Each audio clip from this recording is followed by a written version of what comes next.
Hello hi welcome back to my channel.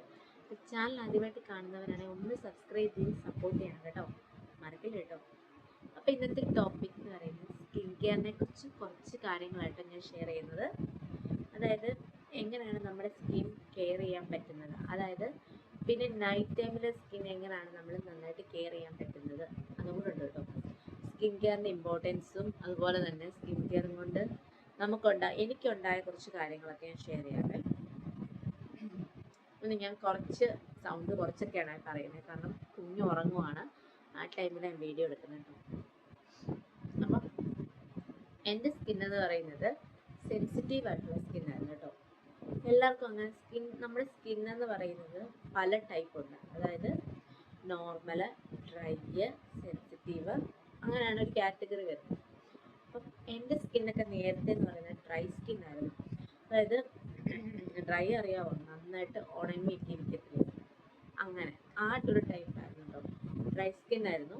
അപ്പം അത് സെൻസിറ്റീവിലേക്കായി. നേരത്തെ ചെറുപ്പത്തിലൊക്കെ ആണെങ്കിൽ അത് നോർമൽ സ്കിന്നായിരുന്നു കേട്ടോ.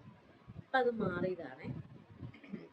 അപ്പം അതായത് പ്രഗ്നൻസിയും ഡെലിവറിയൊക്കെ വന്നതിന് ശേഷമാണ് ഈ പറഞ്ഞൊരു സെൻസിറ്റീവ് സ്കിൻ ആയത് കേട്ടോ.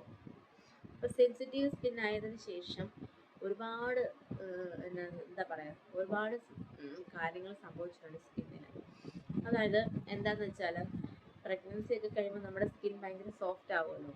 അപ്പം ഞാൻ എന്ത് ചെയ്തതെന്ന് വെച്ചാൽ, ഞാൻ എല്ലാ പ്രോഡക്റ്റ്സും അത്യാവശ്യം യൂസ് ചെയ്യുന്ന ഒരാളാണ്. അതായത് കൂടുതലും നമ്മുടെ വീട്ടിലുണ്ടാകുന്ന ഹോം മെയ്ഡ് പാക്കുകളൊക്കെ ഇല്ലേ, അങ്ങനത്തെ കാര്യങ്ങളൊക്കെ ഞാൻ യൂസ് ചെയ്യുമായിരുന്നു. ജലദോഷമുണ്ട് കേട്ടോ.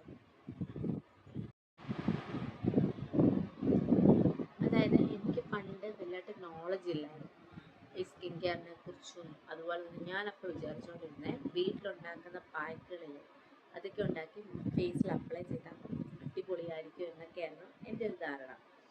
അങ്ങനെ ഞാൻ ഓരോരോ പാക്കുകൾ, കടലമാവ് ഉപയോഗിച്ച്, തൈര് ഉപയോഗിച്ചിട്ട്, മഞ്ഞപ്പൊടി, തൈര്, അതൊക്കെ ഞാൻ ഉപയോഗിച്ചിട്ട് ഒരുപാട് പാക്കുകൾ ഇട്ടിട്ടുണ്ട്. പക്ഷെ ആ പായ്ക്കൊക്കെ ഇട്ടതിന് ശേഷം എൻ്റെ സ്കിന്നിന് വന്ന ഇതെന്ന് വെച്ചാൽ വീണ്ടും സെൻസിറ്റീവ് ആയിക്കൊണ്ടിരിക്കുമായിരുന്നു, ഇങ്ങനത്തെ ഹോം മെയ്ഡ് പാക്കുകളും കാര്യങ്ങളൊക്കെ യൂസ് ചെയ്തിട്ട്. നിങ്ങളുടെ സ്കിന്ന് നിങ്ങളുടെ ഡെർമറ്റോളജിസ്റ്റിനെ കണ്ടിട്ട് ആൾ സജസ്റ്റ് ചെയ്യുന്ന മോയ്സ്ചറൈസറും സൺസ്ക്രീനും ഒക്കെ മാക്സിമം യൂസ് ചെയ്യാനായിട്ട് നോക്കുന്നുണ്ടോ. കാരണം പകുതി പ്രോഡക്റ്റും കെമിക്കലും കാര്യങ്ങളൊക്കെയാണ്, നിങ്ങൾക്ക് വിശ്വസിച്ച് ഉപയോഗിക്കാനൊന്നും പറ്റത്തില്ല. പിന്നെ ഈ യൂട്യൂബിലൊക്കെയാണ് എല്ലാവരും സജസ്റ്റ് ചെയ്യും ഒരുപാട് പായ്ക്കുകൾ, അത് തേച്ചാൽ വെളുക്കും, ഇത് തേച്ചാൽ വെളുക്കും എന്നൊക്കെ പറയും. അപ്പം ഞാനും അങ്ങനെ കുറേ പായ്ക്കുകളും കാര്യങ്ങളൊക്കെ യൂസ് ചെയ്യുന്ന ആളായിരുന്നു കേട്ടോ, മേക്കപ്പും കാര്യങ്ങളൊക്കെ. അപ്പം ഞാൻ അങ്ങനെ മേക്കപ്പും ഇല്ല, ഈ മോയ്സ്ചറൈസറും സൺസ്ക്രീനും മാത്രമേ യൂസ് ചെയ്യാറുള്ളൂ. പിന്നെ നമ്മൾ നല്ല വെളിച്ചെണ്ണയൊക്കെ നമ്മുടെ ഫേസിൽ അപ്ലൈ ചെയ്യുന്നത് എന്തുകൊണ്ടും നല്ലതായിരിക്കും. കാരണം വെളിച്ചെണ്ണയുടെയൊക്കെ അത്രയും ബെനിഫിറ്റ്സ് ഉള്ള ഓയിൽസ് കുറവാണ് നമുക്ക് അപ്ലൈ ചെയ്തിട്ട്. അപ്പം കൂടുതലും വെളിച്ചെണ്ണയും കാര്യങ്ങളൊക്കെ നിങ്ങൾ മുഖത്ത് അപ്ലൈ ചെയ്യുക. ഞാൻ പറയുന്നതെന്ന് വെച്ചാൽ, നമുക്ക് നമ്മുടെ കളറൊക്കെ നമുക്ക് മാറ്റാനായിട്ടൊക്കെ പറ്റും, ബ്രൈറ്റ് ആക്കാനായിട്ടൊക്കെയാണല്ലോ ക്രീമുകൾ. പക്ഷേ അതൊരു ഡോക്ടറെ കണ്ടിട്ട് വേണം നമ്മൾ യൂസ് ചെയ്യാനായിട്ട്. അല്ലാതെ കളറിലൊന്നും വലിയ കാര്യമൊന്നുമില്ല. നമ്മുടെ സ്കിന്ന് നന്നായിട്ടിരിക്കുക, അതാണ് ഏറ്റവും ഇമ്പോർട്ടൻറ്റ്. അതായത് ഇപ്പോഴത്തെ കാലത്ത് നമ്മൾ എല്ലാവരും പറയുന്ന അഡ്വർടൈസ്മെൻറ്റും കാര്യങ്ങളൊക്കെ കണ്ടിട്ട് വാങ്ങാതിരിക്കുക. പ്രോഡക്ട്സ് ഡോക്ടറെ കണ്ടിട്ട് മാത്രം മേടിക്കുക. കാരണം വെച്ചാൽ എൻ്റെ ഒരു അനുഭവം ഞാൻ പറയുന്നത് കേട്ടോ. ഇതൊരു ഷോർട്ട് വീഡിയോ ആണ്, അതായത് കൂടുതൽ കാര്യങ്ങൾ ഇതിനകത്ത് എനിക്ക് പറയാനായിട്ട് പറ്റത്തില്ല. കാരണം എന്താണെന്ന് വെച്ചാൽ, കുഞ്ഞുറങ്ങുന്ന സമയത്താണ് ഞാൻ വീഡിയോ ഇപ്പോൾ എടുക്കുന്നത് കേട്ടോ. ഇപ്പോൾ അവൾ കുറച്ച് ടൈമായിട്ടിരിക്കുന്ന ടൈമാണ്. അതായത് നമ്മുടെ ചെറിയ സൗണ്ടൊക്കെ കിട്ടുമ്പോൾ പെട്ടെന്ന് എഴുന്നേൽക്കും. അപ്പം ഞാൻ ഈ വീഡിയോ ചെയ്യാൻ വേണ്ടി സമയം കണ്ടെത്തി രാത്രിയിലാണ് ഈ വീഡിയോ എടുക്കുന്നത് കേട്ടോ. എല്ലാവർക്കും സുഖമാണെന്ന് ഞാൻ വിശ്വസിക്കുന്നു. ഇതുവരെ സപ്പോർട്ട് ചെയ്ത എല്ലാവർക്കും ഒരുപാട് താങ്ക്സ്. ഇനി സപ്പോർട്ട് ചെയ്യുക. അപ്പം ഇതൊരു കുഞ്ഞു വീഡിയോ ആണ് കേട്ടോ, ഒരു അവയർനെസ് വീഡിയോ എന്ന് വേണമെങ്കിൽ പറയാം. അതായത് നിങ്ങളിപ്പോൾ ഒരുപാട് പ്രോഡക്ട്സും കാര്യങ്ങളൊക്കെ യൂട്യൂബിലാണെങ്കിലും എല്ലാവരും സജസ്റ്റ് ചെയ്യും, പ്രൊമോഷനും കാര്യങ്ങളൊക്കെ എല്ലാവരും കൊണ്ടുവരുന്നുണ്ട്.